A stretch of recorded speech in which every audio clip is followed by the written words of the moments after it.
Chicken biryani जमणं खरंच कौशल्याचं काम आहे असं कधी कधी मला वाटतं. पण खरं सांगायची तर गोष्ट, जेव्हापासून ऑर्डर्स घ्यायला लागलो तेव्हापासून चिकन बिर्याणी बनवणं सोपं झालं असं म्हणता येईल, किंवा त्याच्यावरती हात बसला.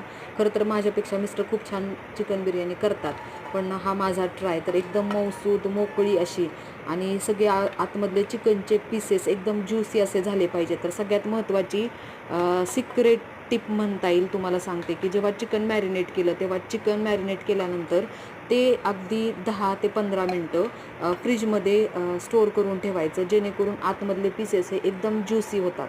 तर मी अशा भरपूर ट्रायल्स वगैरे केले आहेत चिकन बिर्याणी बनवताना किंवा ऑर्डर देताना. तर तुम्हीही तुम्हाला घरी करून बघायचे असेल तर नक्की ही टिप फॉलो करा आणि मला सांगा की आतमधले पीसेस हे मस्तपैकी असे ज्युसी असे होतात का नाही.